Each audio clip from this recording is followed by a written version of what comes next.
Hello students. आज हम लोग 11th क्लास के मैथ का एनसीईआरटी सिलेबस देखेंगे। देखिए, पहले इसमें चैप्टर्स कौन कौन से हैं। चैप्टर 1 है सेट। जब आप अपनी एनसीईआरटी मैथ की बुक खोलेंगे क्लास 11 की, तो उसमें चैप्टर 1 आप देखेंगे सेट्स। तो सेट्स होता क्या है? Set is a well defined collection of object. Object जैसे कि अगर हम इंग्लिश के अल्फ़ाबेट की अगर हम बात करें, हम सभी को पता है इंग्लिश के 5 alphabet A I O U E, इन्हें हम वोवल बोलते हैं। अगर हम इन 5 अल्फ़ाबेट को यानी इन वोवल्स को अगर हम एक जगह एक साथ लिख दें, इन्हें हम कलेक्शन बोलेंगे। इन्हीं कलेक्शन को हम लोग सेट बोलते हैं। डेफिनेशन में वेल डिफाइन का मतलब क्या है? वेल डिफाइन यानी कि अगर हम किसी से भी पूछें कि वोवल्स क्या हैं, सभी आंसर AIOUE ही आएगा। तो वेल डिफाइन इसे ही बोलते हैं। इन्हीं कलेक्शन को हम लोग सेट बोलेंगे। सेकेंड चैप्टर है रिलेशन एंड फंक्शन। रिलेशन में हम लोग दो सेट के बीच के रिलेशन के बारे में हम लोग पढ़ते हैं। फंक्शंस हम लोगों ने 10th क्लास में पढ़ा हुआ है। पॉलिनोमियल फंक्शन हमने एक पढ़ा हुआ है। For example P of x equal to x² + 5x + 2। हम यहाँ पे x की वैल्यू पुट करके इसकी वैल्यू निकालते थे। तो हमने 10th क्लास में पॉलिनोमियल फंक्शन हमने पढ़ा हुआ है। हम इस चैप्टर में अलग अलग टाइप के डिफरेंट टाइप के हम लोग फंक्शंस पढ़ेंगे। तो आप डायरेक्ट चैप्टर 2 स्टार्ट नहीं कर सकते। चैप्टर 2 को पढ़ने के लिए पहले आपको सेट के बारे में नॉलेज होनी चाहिए। तो हम ये दोनों चैप्टर एक दूसरे से इंटरलिंक है, तो आप पहले चैप्टर 1 पढ़ना, फिर चैप्टर 2 पे आना। थर्ड चैप्टर है ट्रिग्नोमेट्रिक फंक्शंस। ट्रिग्नोमेट्री के बारे में आप लोगों को पहले से ही पता है, 10th क्लास में आपने पढ़ा हुआ है। तो ट्रिग्नोमेट्री को भी हम फंक्शन बोलते हैं। For example f of x equal to sine X, इसे हम ट्रिग्नोमेट्रिक फंक्शन बोलेंगे। अगर हम यहाँ पे x की वैल्यू 0 पुट करें तो f of 0 equal to sine 0, और साइन 0 की वैल्यू हम सभी को पता है 0। ओके। फोर्थ चैप्टर है आपका प्रिंसिपल ऑफ मैथमेटिकल इंडक्शन, जिसे हम शॉर्ट में PMI भी हम लोग बोलते हैं। प्रिंसिपल ऑफ मैथमेटिकल इंडक्शन में हम लोग किसी भी मैथमेटिकल स्टेटमेंट को प्रूव करते हैं कि वो वैलिड है कि नहीं है। 3 स्टेप होते हैं। इन तीनों स्टेप से हम लोग किसी भी मैथमेटिकल स्टेटमेंट को प्रूव कर सकते हैं। ये हम 3 स्टेप्स इस चैप्टर में हम लोग पढ़ेंगे। नेक्स्ट चैप्टर आपका complex number and quadratic equation. Complex number क्या होता है? हम लोग शुरू से ही हम लोग पढ़ते हैं कि नंबर्स आपके दो टाइप के होते हैं, रियल नंबर और एक इमेजिनरी नंबर।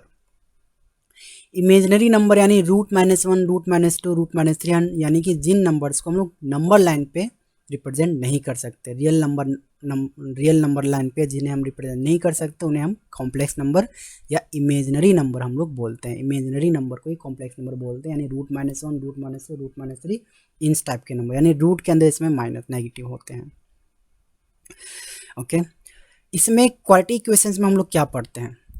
10th क्लास में आपने जिन क्वाड्रेटिक इक्वेशंस के रूट नहीं निकाल पा रहे थे, आप उन्हीं क्वाड्रेटिक इक्वेशंस के रूट हम लोग यहाँ पे कॉम्प्लेक्स नंबर के फॉर्म में निकालेंगे। यानी 10th क्लास में जिन क्वाड्रेटिक इक्वेशन के रूट्स रियल नहीं होते थे, उन क्वाड्रेटिक इक्वेशन के रूट हम लोग इस 11th क्लास में कॉम्प्लेक्स नंबर यानी इमेजिनरी नंबर के फॉर्म में हम लोग सॉल्व करेंगे। 6th चैप्टर है आपका लीनियर इनइक्वालिटीज। आपने लीनियर इक्वेशन आपने पढ़ा हुआ है। For example x + 5 = 0। अगर हम इक्वल टू की जगह अगर हम लेस देन और ग्रेटर देन का अगर हम साइन लगा दें, तो इसे हम लीनियर इनइक्वेशंस हम लोग बोलेंगे। तो लीनियर इनइक्वालिटीज़ को हम कैसे सॉल्व करते हैं, इस चैप्टर में हम लोग पढ़ने वाले हैं। बहुत सारे अलग अलग मेथड्स हम लोग इस चैप्टर में पढ़ेंगे। नेक्स्ट चैप्टर आपका परमुटेशन एंड कॉम्बिनेशन। काफ़ी इंटरेस्टिंग चैप्टर है ये। अगर मैं आपको इसका एक एग्जांपल दूं, आप लोगों ने सुपर 30 मूवी देखी होगी। उसमें आनंद कुमार सर एक क्वेश्चन पूछते हैं कि यहाँ पे जितने भी पर्सन प्रेजेंट हैं, अगर हर एक पर्सन अगर सभी से हैंडशेक करता है तो टोटल हैंडशेक कितना होगा। इसको हम परमुटेशन कॉम्बिनेशन की हेल्प से सॉल्व करते हैं। ओके, काफ़ी इंटरेस्टिंग है। Next chapter binomial theorem. Binomial theorem में हम लोग एक्सप्रेशंस के एक्सपेंशन के बारे में हम लोग पढ़ते हैं। For example a plus B का होल स्क्वायर, इसका एक्सपेंशन क्या होगा, A square plus 2ab plus B square. a plus B का होल क्यूब भी आप लोग जानते हैं, a cube plus B cube plus 3a square B plus 3ab square. But अगर हम पावर को बढ़ाते जाएं तो इसका एक्सपेंशन यानी इसका फॉर्मूला बताना थोड़ा डिफिकल्ट होता जाएगा। जैसे a प्लस बी का power whole power 4, a plus B का होल पावर 5, अलग अलग एक्सप्रेशन लीजिए और उसका पावर बढ़ाते जाइए। तो इसका एक्सपेंशन हम लोग कैसे करते हैं, बाइनोमियल थ्योरम से। हम लोग यहाँ पे एक थ्योरम पढ़ेंगे जिसमें एक फॉर्मूला हमें पढ़ना पड़ेगा। 9 चैप्टर है sequence and series. Sequence series आपने इसका थोड़ा बहुत आपने 10th क्लास में पढ़ा हुआ है। अरिथमेटिक प्रोग्रेशन से रिलेटेड है ये चैप्टर, एपी। इसमें एक और नया टर्म आएगा, एक और नया टॉपिक है ज्योमेट्रिक प्रोग्रेशन, जीपी। इसमें दो टॉपिक हैं, एपी और जीपी, यानी अरिथमेटिक प्रोग्रेशन और ज्योमेट्रिक प्रोग्रेशन। इसके बारे में आप लोगों ने थोड़ा बहुत 10th क्लास में पढ़ा हुआ है। स्ट्रेट लाइन, 10th चैप्टर है स्ट्रेट लाइन। स्ट्रेट लाइन आपने 10th क्लास में पढ़ा हुआ है। इसके बारे में आपने लाइंस के बारे में पढ़ा हुआ है, लाइन की इक्वेशन के बारे में आप लोगों ने पढ़ा हुआ है, डिस्टेंस फॉर्मूला आप लोगों ने पढ़ा हुआ है। तो ये सारी चीज़ें हम स्ट्रेट लाइन में हम लोग पढ़ेंगे। ये एक 2 डायमेंशनल ज्योमेट्री है, यानी केवल 2 ही एक्सिस इसमें इन्वॉल्व है, एक्स एक्सिस और Y axis. Okay. 11th chapter आपका कॉनिक सेक्शन।